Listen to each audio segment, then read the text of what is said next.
Bonjour, bonsoir, ça dépend de l'heure où vous allez koyamba basangona biso na kati ya Tindika télévision. Merci pour la fidélité na bande konyo surtout pe abonner na biso ndenge bo message ko s'abonner massivement puis ko la kisa fidélité na bino ko za toujours branché pe scotché na kati ya Tindika télévision bo s'abonner massivement, bo partager, bo liker, bo consommer vraiment surtout ba émission vraiment et ko ça la kitoko bo message toujours de bo message ko yamango fidèle internaute le lot ozali na concert na kati ya voka tozali na analyste na biso tozali na bokoluka ko découvrir kala mingi te awa tozali na awa tokosala mo analyse o ezali vraiment ya semaine ya actualité o esili koleka donc vous continuez ko s'abonner to pe vous continuer ko yamba basango na biso toujours na kati ya Tindika télévision en passant na kozan so pesa mbote te na bakolo chaîne papi Kelly na Rifin Kisombe mon vieux Lucas terre Jésus na kati ya Londres na bosanote mon vieux Damas Balambu na Londres pe na bosanote directement na sa micro na ngambu ya concert na Katia. Ok, voilà, bonjour, chers abonnés de Tindika télévision, tous analystes à biso, tous les semblant voir des questions d'actualité. Yambo Karabiso, tous semblant à la brancher,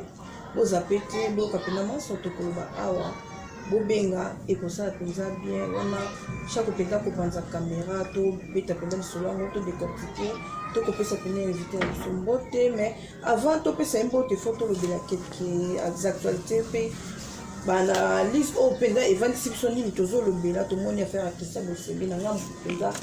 ya pepper de kuna mon mboka Joseph Kabila bazo qui ne penza bon la justice bazo qui ne kusamba au penza ba porter bon tout ça aussi des plaintes rentrée scolaire yango tout le monde ba para bazo déclarer kaka siko bana ba permité bana batangi bien te selon bon la justice ou toujours sa justice mbote oui c'est la question d'actualité boni toza malamu santé kimia tout va bien toujours malamu na ngolo nzambe na liro pe mboka ezotambola donc si malo bakazi pas c'est fort pour c'est la question moi en mboka justice tout le monde rentré parlementaire ici que ça la mato le 14 au moins intervention parce que tout le monde qui va député bazali qui na moi bo pemi mais en fait tout le monde basili ko zonga ici ko bamisana ko siéger moi intervention par rapport à rentrée bon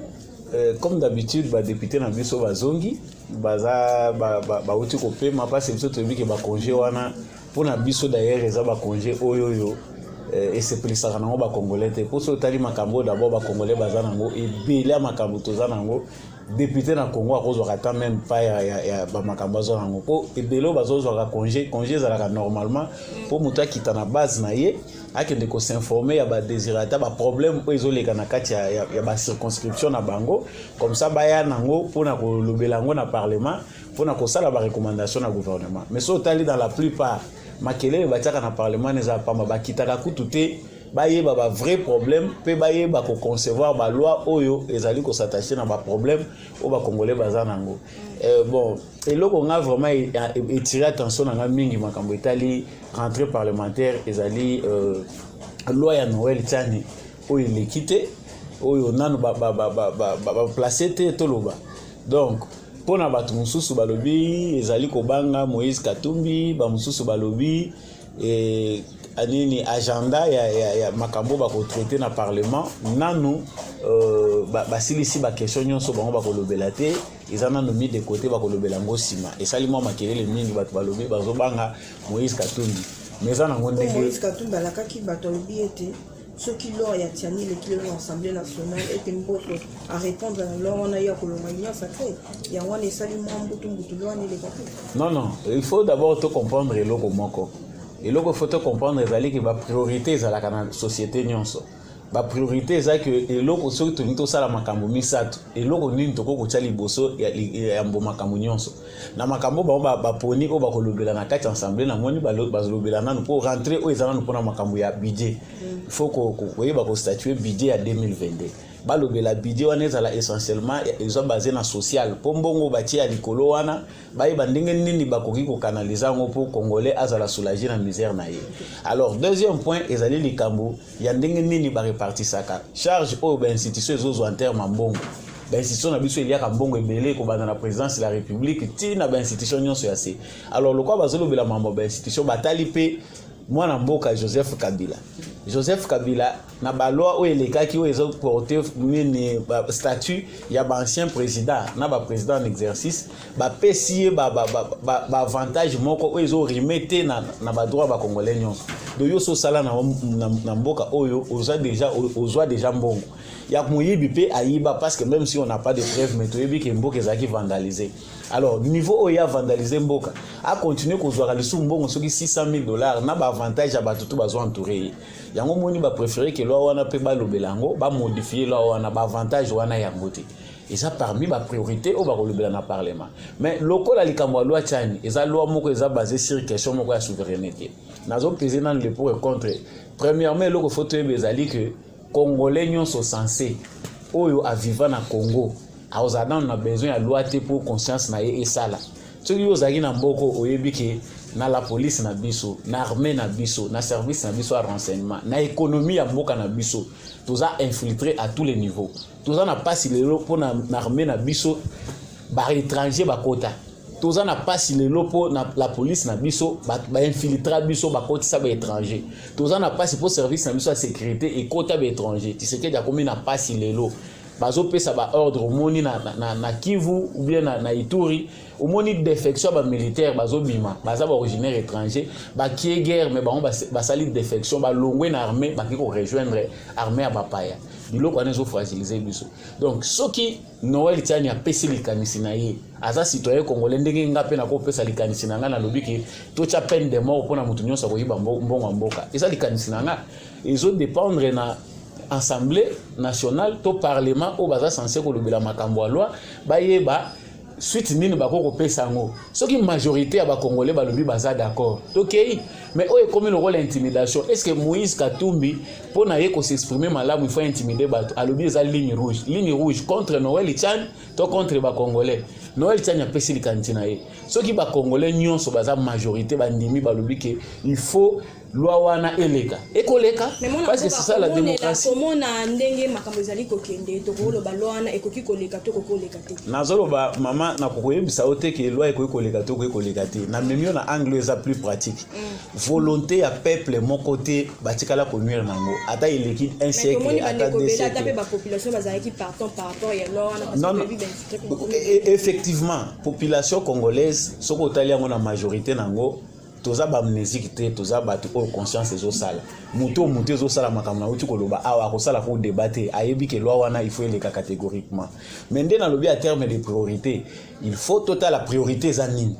priorité est-ce que za loi tchani to priorité zali batu oyoyo bazali na kati ya société mais ngelo na kosenga na ba congolais par rapport à réalité tozo vivre parce que tout le monde pena ba paya mususu ba komi ko s'inviter na makambo o eza souveraineté na biso il faut congolais nyonso azala debout congolais atelema ezali kamba présenter o ba to balimba zo likambo bala tango président de la république o yem tatinda ki Noël Tchani non ezali kambo ya ba congolais soki yo boyango eza pe malamu lokola yo na conscience no comprendre que non il faut tozo ba rwandais to cha ba mona armée tozo ba rwandais ba koma ba président ato wutino na Uganda oye na Congo o komi président de la république et ko sa eloko te eza ndenge yo zo kanisela mais pona likambo etali loi wana kati batika liberté d'expression so ba congolo ba monique baza na sengote lokola loi na ba linya ngote baza na droit ba marcher et puis ngape na zo encourager bango ba salango eza souveraineté ya peuple si la majorité dit que loi wana il faut les pour tout ça la démocratie quand les jours il y a rentrée parlementaire qui sont mis sur tout le monde mambolika qui penza kuna lolenge ba militant ba qui soutenir moi mboka Christophe Mboso za président de l'Assemblée nationale tout le monde qui va guerre ezaki pena na kati papa Molière azaki micro na osenga pe image ya ba balancer na analyse tozo sala boka pena ndinga lobaki ndinga krashaki sur Mboso ko le président de l'Assemblée nationale mais ça va comme ça ça analyse pour ba koki déjà plus de 150 ba que nous va faire pena pétition na mkola plénière à l'hôpital tout le monde qui peut bande qu'on a FC ya FCC qui va tellement qui peut perdre ça peut pétition contre Mboso mais sinon ba analyste de tout sali sinon ba ndeko bazuzi ba kongomani nde ba koloba penza ba lobi place wana ezaka ka Jean-Marc Kabund bon tant au Mboso ba ndeko jouer intérim mais c'est coquille mais et bon wana pendende des Jean-Marc Kabund yende faut avoir na misika bon il faut que ba ndeko na biso ba tika confusion ngata on a mona ka Molière parce que photo ça la analyse par rapport ya mutu oyazali. Est-ce qu'ils ont inspiré confiance dans les Congolais? eza bato oyo tango yazo bima aloba même soka salaka mabe na kala moni bato ba sepeli ko yoka ye ba moni ke moi maturité ezali azana eloka ko transmettre so landeli bien o bango bazo sala to benga ngona français chantage chantage eza nini ozana besoin obtenir likambo songolo pakala o créer événement moko boye po bato ba s'intéresser na yo donc nazo sala chantage wana po bato ba koloyoka nga babenga nga bapesa ngi loko nga na oluka Molière aza parmi bato oyo babande ko sala chantage na Tshisekedi bandakala ba nommé soit DG soit batia ministre toyebi eza na ba député belé na kati ya union sacrée oui kozala na union sacrée eli kolobate que parce que tine wana ya pe perdu le mois 40 na lobi mama soki mutabongoli motema même bino bato bokendaka na église soki mutabongoli motema mataka cher mbala moko te yo bongoli motema lelo mbala moko bazwa batia likola cher comme pasteur eza sérieux te même na makambo nzambe bato bandimaka ngo te il faut zwa temps ba mona pe loko ya malonga oyo osali o prouver réellement que obongoli motema ndena sima ba kompe ko matisa yo Papa Mbosso lelo auti pe na FCC Papa Mbosso auti na FCC mais moi test ya mukebo moni ke mwana mboka amoni na ye mupepa fati ote il faut to tika peuple congolais to loba o congolais azolinga omoni ba congolais ba komo pesa ye confiance est-ce que Mbosso tango azalaki na kati ya FCC nana kwa ko tala ye nani ayebaki Mbosso aumeli na FCC abanda politique banda tango Mobutu bato bayibaki ete batiaka yeka te neti ngai nayebi ka acteur politique mais natikala kopesa ya attention lelo nazopesa ete azwi grâce lelo po amoni ke mopepa sike ye tika na kende na ngai na mopanzo peuple azolinga mopanzi ya vision ya président de la république c'est-à-dire makambo Molière alobi ezo engagé ye moko na groupe ya bango bazolinga basala chantage wana deuxième façon otozo moni la makambo wana ezali bazana mutu na sima na bango oyo aza kotindeka bango opesa bango misolo po bapanza union sacrée et bandi lelote mbongo bakabolaka bango kaka na ba commissionnaire na kati pa voilà bapesa ka bango mbongo ba mususu bazana ba frustration na bango bazilaka kati lelo ba nomé bango DG yo so komi député aza molobeli oyebite ke kolongwa pe député okomi ministre to kolongwa député okomi DG entreprise eza pe ko trahir confiance à population yo ba votaki yo pose à la député c'est-à-dire molobeli il faut souka na définition ya rôle oyo zwaki mandat oyo zwaki na peuple mais yo sauter ministre normalement na mboka na biso faut voter loi oyo député oyo azé élu na peuple akoko koma lisu ministre te akoko koma DGT et ko soulager biso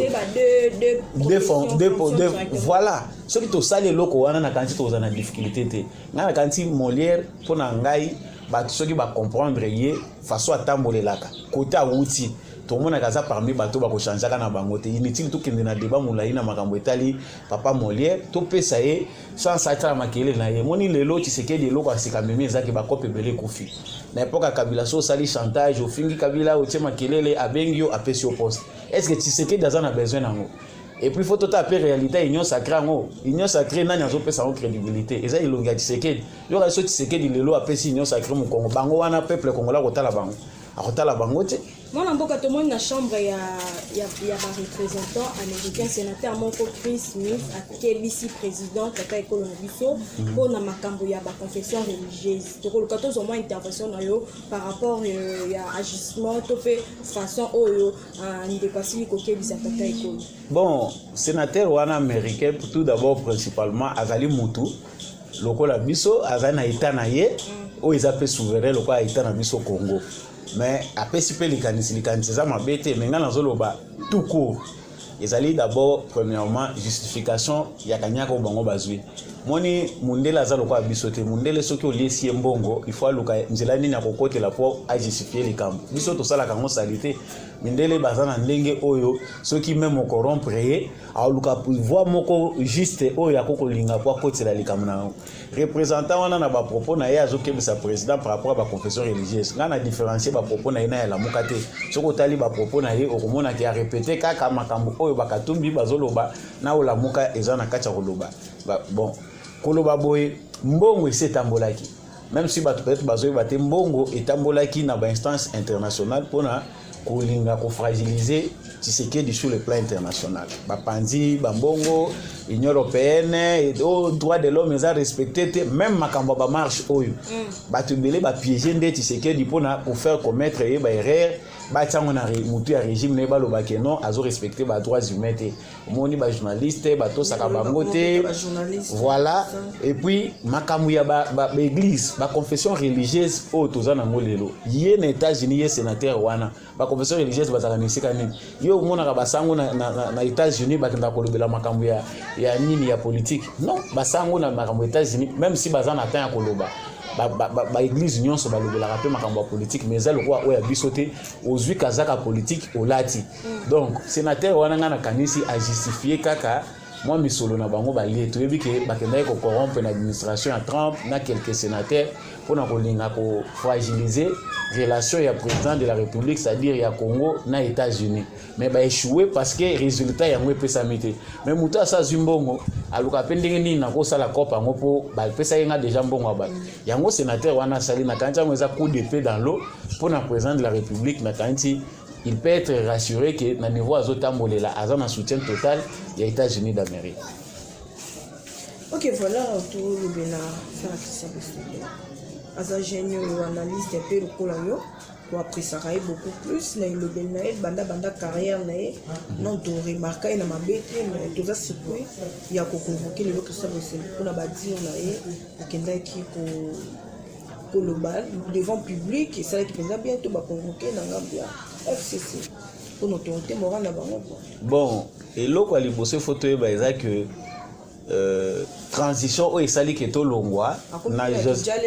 bon dialogue ou pas ce n'est pas ce qui est important et là il faut pas comprendre esali que tous en guerre au ezana Congo esali d'abord batu oyo babane ko entourer Joseph Kabila lobby oyo lelo ba comme lokola bana bitike parce que mutu oyo abande ko lesa bango azana mutu ya mboka te.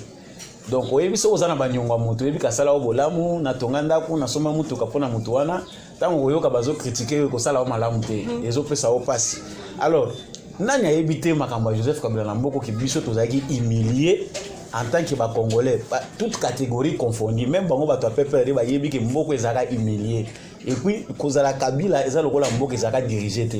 ezaki simple représentation aosa pe cop na ye aosa commerce na ye. Alors, ce qui Christian Semba lobi makambo nyei peut-être eza expression o échappé bato bazoka passe pour alobi ke nyei et ça li passe na bato a Kabila. Alors la INPC eze loko na bango union ba journaliste ya Kinshasa et comment déjà loko na bango ba sepeli babanda ko faire taire ndeko nani Christian Bosembe. Maintenant lobi il faut qu'ils appellent mise en garde bango bayeba parce que il ne faut pas babanda ko attaquer Batu sur base de Joseph Kabila. Joseph Kabila n'est plus au pouvoir. Batu bako ko critiquer bako ko loba. Nous sommes dans un régime où la liberté d'expression est garantie. Ndeko Bosembe akoko utiliser terme et puis yé mutako pe sa pe explication na terme na utiliser ki. Bango ezande façon na bango balingi ba faire taire yé. Et puis eza mission ba pesi bango ezala bato ba travailler na Kabila lobi ti le lo intelligence wana ezo continuer ko salema. Ba journaliste o baza pro Kabila o ba travailler na régime na epona ko abrutir ba congolais. Le lo balingi ba faire taire bato oyo bazo pesa bato moi mine éclairage bazo faire comprendre bato makambo na ndenga solo. Kabila diriger biso na manipulation. Tout cas là ko yeba vérité te 18 ans oyo information nini ba journaliste o bazaki poche Kabila ya malamu basali pour congolais a changer mentalité. Exacté. So la ligne de Kobosembe aza parmi pe ba journaliste o baza pe ko aider bato ba changer ba mentalité. Alors ko za muto bongo loko la cible pour na ko fragiliser yé tout ça te comprendre que c'est un complot ba kabiliste na bato oyo baza payer comme ba ndeko mususu so to kota kombo ya ba Moïse Katumbi. On paye les gens pour pas qu'ils ne fragiliser bato mususu so ba réussir te ko corrompre ye to ebi Christian Bosembe loko mususu ba oloka na simana ye ezaki basi ba luka ba corrompre bazo luka ba corrompre ye photo lo bango bazo luka ba corrompre ye loko la boyi il faut ko lukila ye ba makambo par-ci par-là mais to ebi ke ba ko koka ye te eza mise en garde parce que sono bomona pété bato bazé belé bazo landa ye bazo sepela na makambo na ba éclairage na ye na ba analyse na ye malamu apesa ka c'est un jeune journaliste très compétent aza apprécié na bato belé bato balingaka chaîne na ye ndenga présentaka mais ko zoyer possible ezande ko pesa ba congolais kanda batika eloko wana e ko aider bisote yango ndeko tumuketo ko provoquer liwa ya INPC wana tu veux que les organisations moko indépendantes ya ba journaliste mais ils a la caisse à résonance ya kabilisme soki bakotika kabilisme te baluka makambo na bango nde baosalela ndenge mosusu mais batika kozwa bato oyo bazopesa éclairage na bacongolais possible. C'est ça ce qui est important. Comment il peut porter plainte à Martin Fayulu? Martin Fayulu a si porter plainte pour je peux dire comment Martin Fayulu a si ko lo baete tata école régime tata écolo ezali juste ya bikanga kanga. De éviter par rapport à marche n'engi basili ko kanga bango to ko tia bango maboko asili ko babon et puis asili comme ça ba propos moko ya benjure pour na tata écolo to ko to vraiment intervention na yo par rapport na. Et ça li son maman parce que toza batu toza ba congolais to komi ko bunda na pe to changer ba mentalité. Ya ngonga nazo senga na bato balanda e Fayulu bayebi nani aza leader te insistaka voilà n'insistaka mingi ne loko azo tweeter mingi po ezo sale pasi ayebi ka sali bêtise moko monumentale wana eza caractère ya leader te bato biso tozo luka ba changer Congo lelo baza bato ndenge wana te na kancho moni oko bombana na yo mais devant ba émotion okobimisa oyo bato bakoka ete koyeba na kati na yo. Martin Fayulu a révélé lelo que aza moto akozala même pas un député na Congo parce que otali pena mutu bayebaka ye na moment makambo ndio koyeba mutu oyo ya bongisaki na marche wana loko ekokisami te ake kobimisa ba bêtise c'est-à-dire en dehors ya koloba kobanda ko s'attaquer personnellement na Tshisekedi. Est-ce que message ya marche ezaki ya ko attaquer nango président Félix Tshisekedi to message ya marche ezaki makambo na ye ya koloba ke non to boy politisation aseni na bango na batu na ye to moni place bango balobeli parce que tant même bazo étouffer marche na yo il faut lobe loko yo okitelaki na balabala to tali ko mona place o ye loko akiteli na balabala te ye akiko s'attaquer na président Félix Tshisekedi et loin de là akiko utiliser même français na niveau ba utiliser kangote on m'a mis les doigts partout et puis que biso ba mususu mo éducation za malamu to lina kozongela zongela biloko bande ko mususu ba lo bana ba réseaux sociaux te yango tozolo ba ke Fayulu a révélé o eza nature na ye eza penda processus ya enterrement ya moto bato bazo kansaka za moto malonga nge loko moko na sala comme analyse koya ya Fayulu na scène nationale congolaise et matisa haine makasi na bato so otali bato lelo bazo ina makasi obi tribalisme peut-être ezaka na ngwe bombana na kati mais kombo ya Fayulu et matisa ngo penda dose so que lelo so ozotala lelo tokopo excuse lelo so tokomo le bela makambu ya tribalisme mingi c'est parce que kombo ya Fayulu bato bako ko analyser ma mazolo ba ko trouver que ça réel surtout longoli ka Fayulu na scène publique to tie mo panzo ko mona ke en na kati ba congolais zalate et ça architecte monene ya en mais comme yemo ko sala ngo ba congolais le ba moni je pense que les gens sérieux baza sous attente ya ko yoka ka makambo ya Fayulu bato baza sérieux ba yebi déjà que wana azane passé po ezo sala eza passé po mutema likunya okendaki na course na moninga alekio oza pe na niveau na yote popularité ba lokota ngo ya ko lokota te Etienne Tshisekedi a nyoko ama comme populaire ta kufaki na popularité na ye eza facilité comme populaire il faut travailler pour zwango mais tout le monde a saisir encore une fois de plus gouverneur de la ville Chantilly de la pour une nouvelle marche na pour le 19 septembre asala ne théâtre balabala eza nango libre pour na mutu nyonso mais toyebi yango ke eza opposition te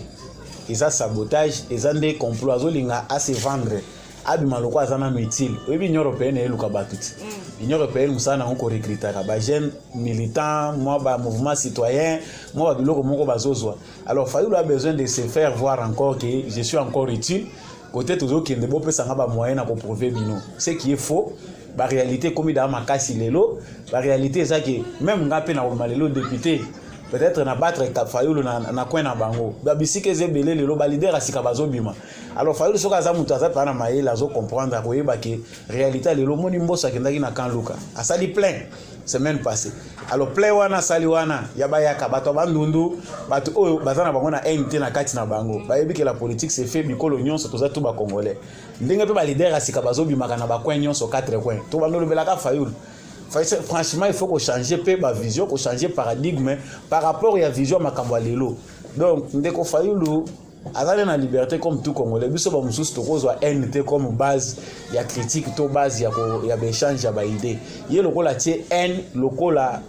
base ya makambo oya linko sala. Yango ezomema ye na kati ya libulu. Donc Fayulu pona banaliso baza clair ba yebi ke eza nango descente na kati ya lifelo. Lobi to kolobela makambo na yete. So tali bato bazaki na ye bazo se retiraka poani ba comprendre que toke na biso ko tombola mutu o azo mériter na yete batombola ka leader azape na makila leader mais Fayulu to ko tombola ye poto mema ye wapi moni ba Moïse Katumbi ba Jean-Pierre Bemba na ba tumusu ba kometaki erreur ya kozwa ko fabriquer fayulu ba fabriquer moto boyebi ke à cause la utile mais lelo ba comprendre que ba fabriquer loko moko oyo eza inutilisable ba dendani na bango moto na moto aponi ko na ye et voilà un peu la réalité. Tout à l'heure dans ngambu ya Bumbashi aux archevêques à télé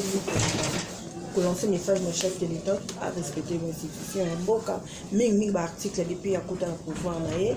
à respecter les ba loi et boka. Bon archevêque wana nga landaki malam chantre mususu parce que il faut to distinguer entre ba propos mutazoloba et wuti pa na ye na ba propos oyo mutu azali ko interpréter ya lisanga oyo azalaka parce que tu constater que na ba bisika nyonso oyo messe catholique ezo salema so président de la République ayewana et comme lokola miss donc matinée moko politique ya ba règlement des comptes ça dit président de la République azawana to mona ki cardinal Ambongo asalaki angwa président de la République naye bakutani na makambo etali matanga ye abandi ko s'attaquer na président de la République et puis directement abombaki angote o epé salami na Katanga archevêque wana asali 2 mois yango depuis qu'il a continué na fonction a outi ko remplacer o ya kufaki ye aye ko remplacer mais na kati ya makambo matanga bate akapona ko sangisa ye eloko liboso azoloba na nini il faut koyeba ko respecter constitution to lingi bo sakana na constitution te ne badine pas avec la constitution. Bon ngana kanti c'est que depuis to outi depuis aye na pouvoir constitution nga badine nango a violer ngo place nini a bebisa ngo place nini message na ya banda ko adresser ngo na circonstance nini pour to matanga. Deuxièmement alobi que Moïse Katumbi aza a travaillé malamu n'importe ya Moïse Katumbi na Katanga bazalaki uni kimia ezalaki na Katanga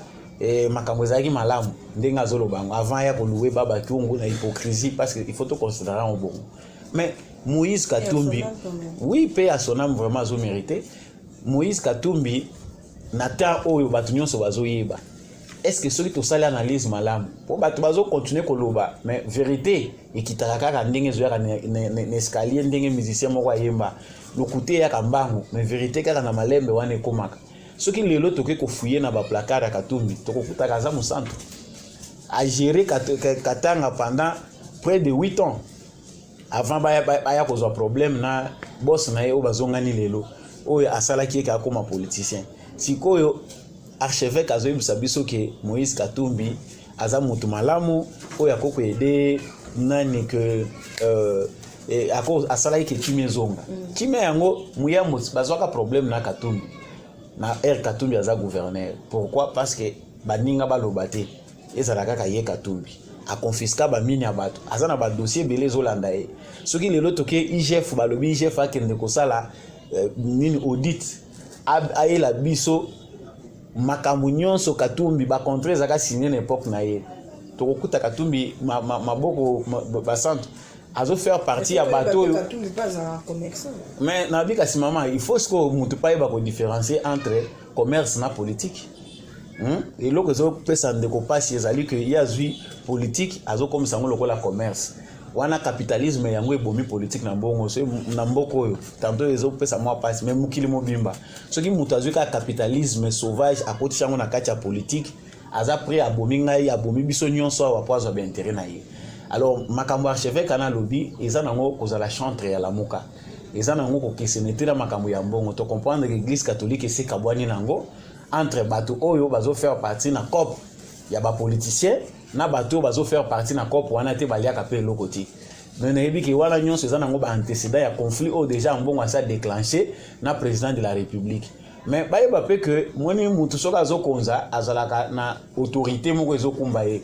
Tshisekedi aza mu centre parce que bazomona ya zolinga ko sangisa ba congolais azolinga ko s'affronter na bato directement te bango bazozango lokola signe ya faiblesse mais en un moment oyo makambo mususu peut-être osala ke bato mususu ba disparaître libela na scène politique to mona ka bango te. Donc merci vraiment tokon vraiment comme na suka émission biso mona mboka to mona ki ba carte d'identification les citoyennes calamité et cause disponible d'ici mai 2023 to ko to vraiment intervention et loko oyo peuple congolais banda qui cause là vraiment et enfin to moni identification vraiment ici ko banda intervention na cause Et là, c'est très important par rapport à l'identification. Il y a un monde qui s'appelle Batumso, Bazosala, Marche, tout se concentrer, Missonio, son élo, c'est capital. Quand il y a un vrai Congolais, Bazolandanga, et l'oko, Toko, c'est la marche, ou Toko, quoi, appuyer Missonio, Nde Yangoana. Et l'oko, Nin, Toza, Congolais, mais Toza, Congolais, administrativement parlant. Donc, biso nde toza solana bino boye confiance ezaka po yebinga peut-être ko yeba ki nazaka na commune tel mama otunde to yebani mais pas si ezana Congo lelo ezaki to yebite nani aza congolais nani azate même les États-Unis batuna ka origine mutu soko ki lelo changer nationalité comme américain bako koma américain d'origine congolaise na place au botamaki koto wutaki tata na onani mama na onani c'est bien identifié na kanti lelo et ça vraiment sujet c'est mon munene ce que quand vraiment ba congolais so ba ko organiser marche esengo mukolo ango il faut déjà to banda déjà ko tukotindika onip na gouvernement to bibo banda ngombango to koma ba congolais ya solo po banda carte ya vert wana oyo ya Mobutu atikela biso batu musu bazana ngona ba mal na bango tilelo carte ya vert wana bano bazwaka te bazwaka ngota avant muzaya tilelo baza ba congolais na nini bao bazaki na âge ya kozwa carte te na époque wana tilelo bazelo ko nini. Donc, te connaître, pe bato bazo uta na bamboka mususu. Oui, nana ko yeba ki ba chinois lelo bazo kenda à peu près 300 000 na mboka na biso. To ko vivre awa ozomona ba chinois ngo pe bazo koma ba congolais. Peut-être biso de tozo solo là ba congolais beli bazana ba passeport te chinois a changé nationalité a komi congolais. A zui pe passeport atambola ka lokola congolais mais congolais azangi pièce d'identité. Yebisanga moto azana possibilité ko somba passeport te. Wapi mukanda ezola kisakaza congolais. Donc mama nga naza ko senga na ba congolais nyonso o bazolanda biso ba soutenir processus o ya identification nationale. Toye ba tozalaka combien ezo aider pe l'état na biso ayeba ko sala ka planification ya malamu. Po yo papa oyebi kombo oyebi bana na yo te nyonso na nombre bazali. Yebi sango ko gérer bango ndenge. Donc exactement eloko ya malamu pona biso. Notre scolaire qualité yango ezoya tout le monde bana ba pemaki apo bazungi susu ke pena ndenge tomisana pena na rythme qui te ba parents basili kolela bambongo ezate place yango yeye malgré gratuité ezali bana opesinga ka kosomba kaye esinga kosomba sac uniforme nyonso on ekutaka kaka si document de moni rentrer au moins boka pena tenu moi ba ministre et PSP il t'a mec da beta c'était pour la rentrée scolaire. Bon, en fait makambo etali rentrée scolaire il faut batubaye ba que ezana ngo na gré ya ba bato bazo gouverner te ezana ngo na problème ya ninte eza d'abord eza ko torturer bana te maman il faut tala que ba calendrier eza perturbé na ba pays ebelé na monde suite il y a pandémie ya Covid d'Afrique Europe non même en Europe bazo modifier ka ba calendrier na bango bazo adapter makambo par rapport ya réalité oyo ya virus ya Covid-19. Alors ici et pas na biso ba yebisaki déjà na kanisi déjà ba prévenaki que rentrer oyo bana ba vanda kita ebele na bandako to yebi alors rentrer oyo bana bako sala kaka un mois après classe esili bazongi na classe babandi lisusu to yebi que sur le plan psychologique effet ezali mais il faut qu'on se rattraper par rapport à retard parce que année d'habitude ekotaka na mois de septembre et bandaka na mois de septembre. Alors il faut qu'on meka ko bongisa makambo po tozonga na année prochaine toko ba kozonga kaka na programme na niveau ndenge ezalaka. Alors oui que devant toute une situation moko et se présentera ba tout ba yeba ndeni il faut qu'on se sacrifier. Ça désagré à gouvernement te ko linga ko torturer ba parents. Et puis ba parents peut il faut ba yeba que devant une circonstance oh biso congolais le intelligence financière ezate. Batu musu azozo muke mais azoye batene nini ya ko planifier mutu mususu pona ba mususu mais habité mais pona ba mususu abanda ko planifier rentrer ya mwana oyo koya de mwana bandi classe oyo donc soka bandi classe oyo bien déjà zo mona déjà liboso par rapport ya bozwi na ye alors biso eza mwa kokoso na batu bele parce que to banda pe koyekola malembe ndenge nini intelligence financière ezalaka ndenge nini na moke okoki pe kokokisa baposa nyonso toyebi ke mboka eza pasi excusez nga na bakisa eloko moko mpo bato bazokanisa ke mboka crise ekomi makasi président de la république mboka tozalaki na boye te non il faut oyeba olelaka wapi liboso liboso bandozi la wapi déclarer crise ezali mais tout le monde ne veut pas dire que député maman député crise kuna banza pe soso tozela petit lelo soso wana kutu kozongela nango te makambo ya soso kozongete mais tosangisi kanyo makambo ya soso yo c'est ça la carte sociale yango nazo répondre yo makambo ya soso d'abord wana tochango à côté le gouvernement a déjà na agenda na ye lokola bateau ba opérateur économique parce qu'il explique que biso ba congolais toza faible en quand ça biso ba kinois toza plus de 10 millions ba musu bazolo ba 13 millions ba musu bazolo ba 12 to éviter mais les millions tozali ceux qui n'infisent que 200 000 personnes ba bimi na balabala Kinshasa yebisanga chambre froide nini opérateur économique nini obanga ba congolais et ça peut inconscience na biso pe mutu ezali pe ko aider te gouvernement et makambo etali ya crise auto zali ko subir il faut mutu congolais pa yeba ke crise ezala ka poto kota na phase mususu ya changement lelo na phase auto zali il faut yebolela kana coin nini biso to yebi ambiance ndenge sa yo magana Kinshasa et puis partout na Congo na ba coin eza chaud il faut yeba banani bando panza mbongo yo po bandolela na coin nini tu ministre wa bandaye ko yiba azo yiba po akabola chaîne wana mubimbe dépendaka na ye soki lelo robinet kangami biso tout kolela na nzela moko parce que bakangi ba robinet lelo bazolinga muyibi te IGF azali bazo freiner bambongo muyibi ezotambola te c'est que soko bandaye ko dépendre na muyibi changer cop donc crise musu eza nango normalité fonctionnaire à l'état bazo futa ye malgré eza nanu ya pasi bazoluka ba bakisela bango mais azwaka mbongo na ye wana so yo bando sala wapi tango zolela ke crise tokolela peut-être que babiloko mususu ba prix ndenge zo varier ndenge bazo bunda ke bazo bisa wana nzela mais muto yo asala kate ce que sali to kozela wapi c'est ko bande ko dépendre peut-être na muto bando yiba lelo azo yiba koka ko yiba souste il faut to tala pe makambo na sens wana mwana boka. OK, madame, merci, nous sommes dans la fin de cette émission. C'est fera clôturer puis to panzana mwana mboka merci vraiment to comme vraiment na suka to kolika to zoma mot de la fin na yo et puis numéro na yo pour na bato ba ozamba bosu ba découvrir yo na kati ya tindika pour que to chiter nga en passant en pesa mbote na bano so soutenir nga mon vieux Lucas stage na kati ya Londres mon vieux Rabaka Songo na France mon vieux Michel Kabouya na kati ya Suisse bande ono so bolinga nga bo continuer ko s'abonner na tindika télévision na tiki malobe pa ya invité na biso azalaki na combo ya justice que a acheté moi maloba repesa peuple congolais et puis Katia. En tout cas merci beaucoup vraiment pour l'invitation à Bino kasi na répondre na ba question essentielle et lo que c'est important ils appellent ko yeba ko changer ba mentalité na biso pour na ko aider mo konza mboka etonga maka d'abord un état d'esprit ceux qui batu bazu conscience que malamu mabe ezali mingi totika mabe wana tokota na malamu na kanti ya mutu ko sala que mboka ekende liboso to changer ba mentalité na biso ya mutu ko sala que président de la république ba décision na ye et là tanzoto pe biso soto profiter nango numéro na ngezali plus 243 82 349 65 26 plus 243 82 349 65 26. OK, voilà, on a qui se partout dans le monde à travers la télévision. Tu peux signer sur ma motte et puis tu as rabino pour s'abonner, ça vraiment bien. Là, au truc, ça bon, ça repose ça ma boss pour la faire confiance, on va mettre ici qu'à haut de base. Tout ça, pour nous, ça va être qu'on n'a pas pu qu'il y ait dans mon pouvoir. Et on fait question de pourquoi pas aussi après Richard Lone. En triple code depuis Paris, difficile à déjouer. Voilà, je peux saluer encore ça. Chez UT, t'es prêt à Londres, mon vieux, je peux saluer. Il y a Roger Luma et il y a Roger le combattant, donc il y a plus de visite à l'événement. Mes sincères condoléances à la famille Djoko, au Kenzé, au Kobin, Samoa, à la Combo, à Bill Djoko, voilà, toujours de l'ensemble. Donc, à moi, il y a ma caméra, puis chaque fois, donc, tout le monde, la prochaine émission, c'est qui nous a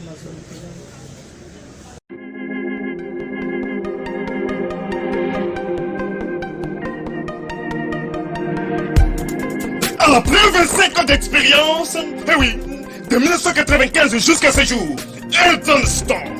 l'unique shop congolais de Londres, la Grande-Bretagne, où il a Londres, et ça lui cause la fierté à la communauté nabiso, et surtout, il y a un homme d'affaires congolais sérieux dans la diaspora. Oh yes. C'est créé Elton Store et Zali Kakamoko, le sérieux, à quel na service qui t'a qu'on a client avec ma produit où il y a première classe, il y a qualité supérieure. Oh, il y a ma bombe à Eden Store. Oh yes, mon crime bimbe yeba. Ma maman à Londres va confirmer. Eden Store, c'est le berceau des produits cosmétiques. ya solo produits originaux. Et yes, les alipes perso ya produits alimentaires naturels et organiques. Au travers de nos produits cosmétiques, Eden Store détient le secret. Secret ya solo, où ya poso ya maman moi c'est qui toko. Poso ya moi so penza basali kolula. Poso ya moi so mobala kotala ya lembate. Poso so kotamboli masanga sima. Eh oui. Yango ne ba produit ezote kama na kati ya Eden Store. Na ba produit alimentaire oya Eden Store. Yango de secret ya cuisine ya maman congolaise. Ah oui. Nyonso ko sepelisa mobali na yo ezali. Pondu, matembele, ngai, ndole, fumbwa, ndunda, bilembwe, oyo nyonso penza. Oyo kobonga pona cuisine na yo ezali. Oh yes. Olingi mobali na yo asepela na yo libela na libela. Olingi mobali na yo atalaka yo lokola mwasi azali kolula sika. Oh yes. Olingi mobali na sisa biloko nyonso otielaka ye na mesa. Secret ezali kaka moko. Eden Store.